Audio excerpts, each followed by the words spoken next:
Hello दोस्तों, स्वागत है आप सभी का हमारे चैनल पर। आप देख रहे हैं study with interest and love. घटना चक्र का सीरीज चल रहा है जिसमें कि आज हम लोग पढ़ने वाले हैं पॉलिटी यानी कि भारतीय राज व्यवस्था, और इसमें सब्जेक्ट है प्रेसिडेंट। प्रेसिडेंट चैप्टर बहुत ही महत्वपूर्ण होता है सभी एग्जामों के लिए। सभी एग्जाम में प्रेसिडेंट से क्वेश्चन आते ही हैं और आईएएस पीसीएस के लिए तो बहुत ही ज़्यादा। तो चलिए, आज हम लोग पार्ट 1 करेंगे प्रेसिडेंट का और पार्ट 2 करेंगे नेक्स्ट वीडियो में। और जितने भी घटना चक्र सीरीज चल रहा है उसमें सभी सब्जेक्टों पर वीडियो बनाया जा रहा है जो कि सामने लगाया गया है। पॉलिटी है सुबह 7 बजे, जियोग्राफी है सुबह 8 बजे, इन्वायरमेंट है सुबह 9 बजे, इकोनॉमिक्स शाम को 5 बजे, साइंस का क्वेश्चन 6 बजे और हिस्ट्री है 7 बजे। घटना चक्र बहुत इंपॉर्टेंट होता है क्योंकि घटना चक्र से पता चलता है कि कौन से क्वेश्चन कैसे आते हैं, किस पैटर्न पे होते हैं। प्रीवियस ईयर क्वेश्चन इसमें होते हैं सभी एग्जाम के, जिसमें कि UPSC, PCS, RO, ARO, BPSC सभी के। तो आप लोग इसको पढ़िए क्योंकि आप लोगों को पैटर्न पता चलेगा।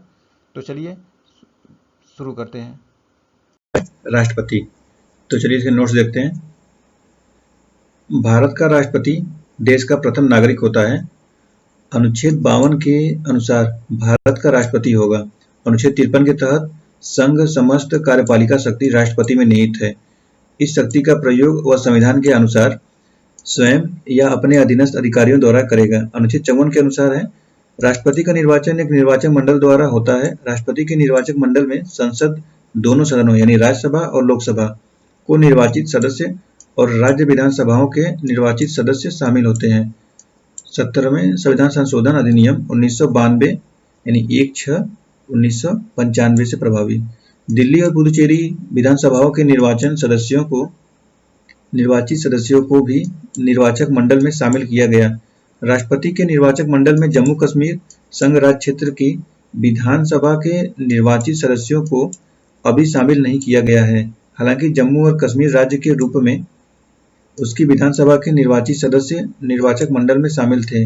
राष्ट्रपति के चुनाव में मनोनीत सदस्य एवं विधान परिषद के सदस्य भाग नहीं लेते हैं।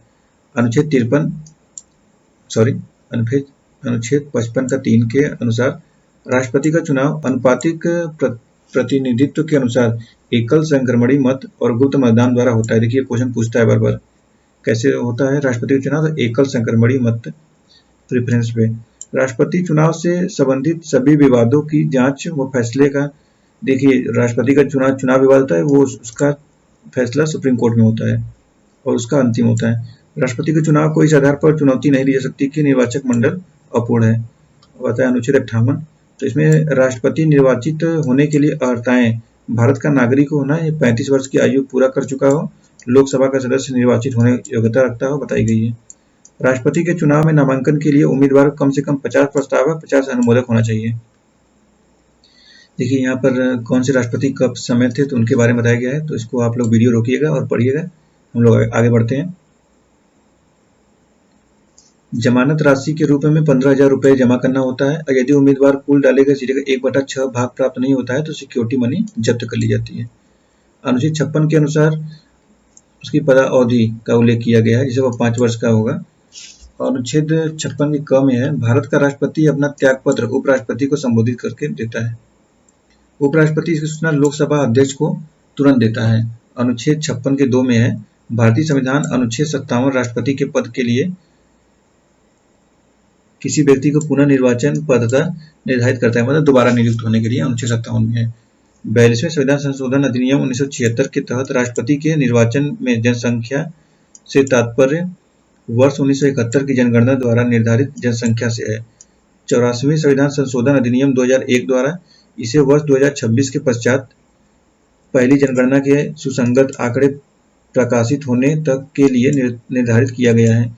अनुच्छेद 59 का 1 के अनुसार यदि संसद के किसी सदन का या किसी राज्य के विधानमंडल के किसी सदन का कोई सदस्य राष्ट्रपति निर्वाचित हो जाता है तो यह समझा जाएगा कि उसने उस सदन में अपना स्थान राष्ट्रपति के रूप में अपने पद ग्रहण की तारीख से रिक्त कर दिया है। अनुच्छेद 60 में राष्ट्रपति के शपथ के बारे में।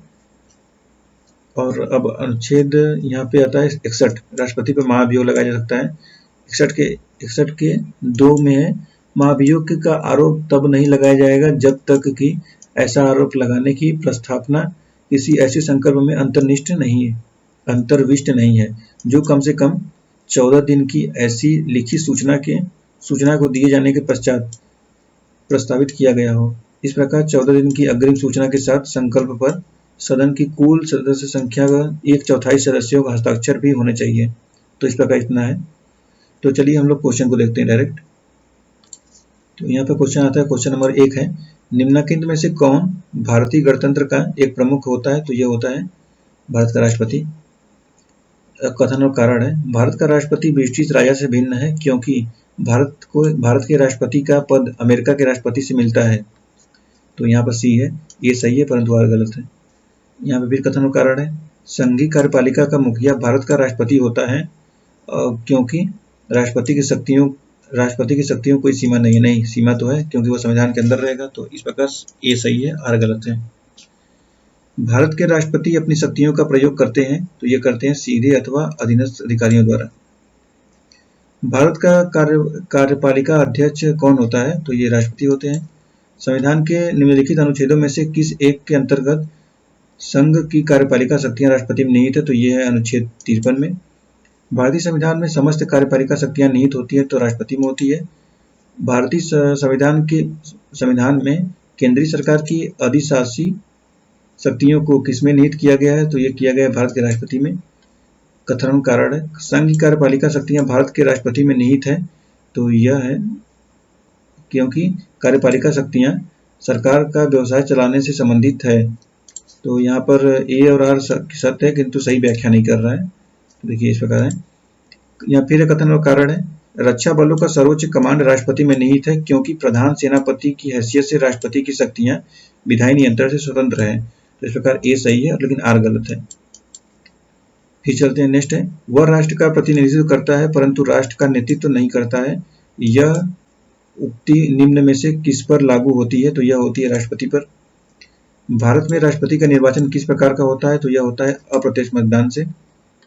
भारत का राष्ट्रपति अप्रत्यक्ष निर्वाचन से चुना जाता है क्योंकि एक निर्वाचन मंडल की व्यवस्था है जो संसद के दोनों सदनों और राज्यों की विधानसभाओं के निर्वाचित सदस्यों से मिलकर बनता है। तो ये ए और आर दोनों सही है और सही स्पष्टीकरण कर रहा है। नेक्स्ट क्वेश्चन है, भारत का राष्ट्रपति का चुनाव किया जाता है, तो यह होता है एक हस्तांतरण मत प्रणाली द्वारा, अनुपातिक मत प्रणाली द्वारा, दोनों सही है। राष्ट्रपति के निर्वाचक मंडल के सदस्य होते हैं, तो देखिए इसमें होते हैं संसद के दोनों सदनों के निर्वाचित सदस्य होते हैं, राज्य विधान मंडलों के दोनों सदनों के निर्वाचित ये नहीं होते हैं। सभी राज्यों की विधानसभाओं के निर्वाचित सदस्य ये होते हैं। दिल्ली और पुदुचेरी विधानसभाओं के निर्वाचित सदस्य ये भी होते हैं। 1, 3, 4 ऑप्शन डी। भारतीय संविधान के 17वें संशोधन द्वारा भारत के राष्ट्रपति के चुनाव में जिन 2 केंद्र शासित प्रदेशों का भाग लेना, तो ये दिल्ली पुदुचेरी होगा। कहाँ पर है? Option B, Delhi Puducherry. निम्नलिखित में से कौन भारत के राष्ट्रपति के निर्वाचन हेतु निर्वाचक गण में सम्मिलित नहीं है? तो यह है राज्यों के विधान परिषदों के निर्वाचित सदस्य। निम्नलिखित में से कौन राष्ट्रपति के निर्वाचन हेतु निर्वाचक गण के सदस्य हैं के नीचे दिए गए कोड से उत्तर दीजिए।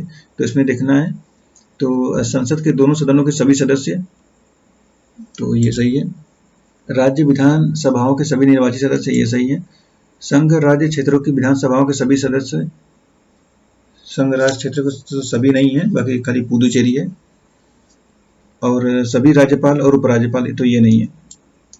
तो इस प्रकार इसमें देखिए 1 और 2 सही था, लेकिन इसमें 3 भी सही करना था। इस प्रकार से इसमें 2012 में क्वेश्चन था, तो इसमें ए हो जाता था। नेक्स्ट है, भारत के राष्ट्रपति के चुनाव मंडल में कौन कौन सम्मिलित होते हैं? तो ये होते हैं संसद के दोनों सदनों के सभी निर्वाचित सदस्य एवं राज्य विधानसभाओं के सभी निर्वाचित सदस्य। भारत में राष्ट्रपति के चुनाव के लिए चुनाव मंडल के सदस्य होते हैं, तो देखिए ये होते हैं लोकसभा के चुने हुए सदस्य, राज्यसभा के चुने हुए सदस्य और राज्य विधानसभा के चुने हुए सदस्य, राज्य विधान परिषद के नहीं। तो 1, 2, 3। भारत के राष्ट्रपति चुने जाते हैं, तो ये चुने जाते हैं राज्यसभा, लोकसभा और राज्य विधानसभाओं के निर्वाचित सदस्य। भारत का राष्ट्रपति चुना जाता है तो लोकसभा द्वारा, राज्यसभा द्वारा, संसद सदस्यों द्वारा, संसद और विधानसभाओं के सदस्यों द्वारा, तो सभी सही है। निम्नलिखित में से कौन राष्ट्रपति के चुनाव प्रकरण के लिए सही है? तो देखिए इसमें है निर्वाचक मंडल के अपूर्ण होने के आधार पर राष्ट्रपति का चुनाव स्थगित किया जा सकता है। 24 नंबर क्वेश्चन है, भारत के राष्ट्रपति के उम्मीदवार का प्रस्तावक अनुसमर्थन किया जाना चाहिए कम से कम। तो ये 10 निर्वाचक, तो देखिए अब तो इसमें 50 हो गया है, तो 50 निर्वाचक 50 अनुमोदक होना चाहिए। देखिए यहाँ पे 50 निर्वाचक 50 अनुमोदन। नेक्स्ट है, निम्न कथनों पर विचार कीजिए। भारत में राष्ट्रपति चुनाव के निर्वाचक मंडल में विधानसभा में निर्वाचित सदस्य के मत का मूल्य राज्य की जनसंख्या अपान राज्य की विधानसभा में निर्वाचित सदस्यों की संख्या इंटू 100 की जनसंख्या। और फिर दूसरा है, एक निर्वाचित संसद सदस्य के मत का मूल्य कितना होता है? तो सभी निर्वाचित विधानसभा सदस्यों के मतों का मूल्य कुल मान अपान में होता है निर्वाचित संसद सदस्यों की कुल संख्या होता है। देखिए इसमें दूसरा वाला सही है, लेकिन पहला वाला गलत है। 1000 यहाँ पे होगा। 26 नंबर क्वेश्चन है, भारत के राष्ट्रपति के निर्वाचन के संदर्भ में निम्नलिखित कथनों पर विचार कीजिए। प्रत्येक एमएलए के वोट का मूल्य अलग अलग राज्य में अलग अलग होता है। लोकसभा के सदस्यों के वोट का मूल्य राज्यसभा के सदस्यों के वोट के मूल्य के से अधिक होता है। तो इसमें देखिए पहला सही है, दूसरा गलत है। पहला राज्य की जनसंख्या से होता है तो सही हो जाता है, लेकिन यहाँ पर लोकसभा राज्यसभा का वैल्यू एक ही होता है, तो इसलिए ए सही है और बी गलत है। राष्ट्रपति के निर्वाचन में राज्य का मुख्यमंत्री मतदान करने के लिए पात्र नहीं होता यदि तो वह राज्य के विधानमंडल में उच्च सदन का सदस्य होता है, इसलिए। नेक्स्ट है, भारत के राष्ट्रपति के चुनाव में राज्य की विधानसभा के प्रत्येक निर्वाचित सदस्य के वोटों की संख्या उस राज्य की जनसंख्या को विधानसभा की कुल निर्वाचित सदस्य संख्या द्वारा विभाजित कर प्राप्त भागफल की 1000 के गुणकों के बराबर होती है। वर्तमान स्थिति 1997 में जनसंख्या से तात्पर्य किस वर्ष की जनगणना द्वारा यथा अनिश्चित जनसंख्या से है? तो यह है 1971 से।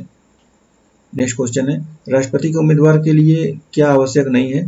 तो पढ़ा लिखा होना आवश्यक नहीं है, बाकी सब होना है। 35 वर्ष की आयु, संसद चुनने में योग्यता रखना है, देश का नागरिक होना चाहिए। भारतीय राष्ट्रपति के विषय में निम्नलिखित कथनों पर विचार कीजिए।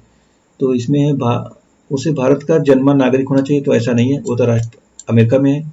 उसे 35 वर्ष की उम्र पूरी कर लेनी चाहिए, ये सही बात है। उसे संसद का सदस्य निर्वाचित होने की योग्यता रखनी चाहिए, तो ये गलत है। तो इस प्रकार हो जाएगा ऑप्शन बी, 2 सही है। तो आज हम लोग 30 क्वेश्चन करेंगे, बाकी क्वेश्चन करेंगे नेक्स्ट वीडियो में। आज हम लोग इसमें इतना ही क्वेश्चन करते हैं, बाकी क्वेश्चन करेंगे नेक्स्ट वीडियो में।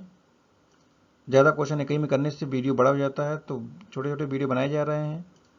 आप लोग को इस वीडियो से ज़रा से भी अगर लाभ हो रहा है, आप लोगों को पसंद आ रहा है, तो वीडियो को लाइक कर सकते हैं, सब्सक्राइब कर सकते हैं और अपने दोस्तों परिवार में भी शेयर कर सकते हैं, ताकि वह भी इसका लाभ उठा सके। और आप लोग डेली बेसिस पर वीडियो को देखते रहिए। इसमें करंट अफेयर के भी वीडियो आते हैं और इसमें पॉलिटी के वीडियो बनाए गए हैं। स्पेक्ट्रम भी पढ़ाया जा रहा है, जो कि हिस्ट्री का, आधुनिक भारत का इतिहास है। तो आप लोग अगर नहीं देख पा रहे हैं तो जाइए उसको देखिए, प्लेलिस्ट में सबका बनाया गया है। तो चलिए फिर मिलते हैं नेक्स्ट वीडियो में, तब तक के लिए धन्यवाद। आपका दिन शुभ हो।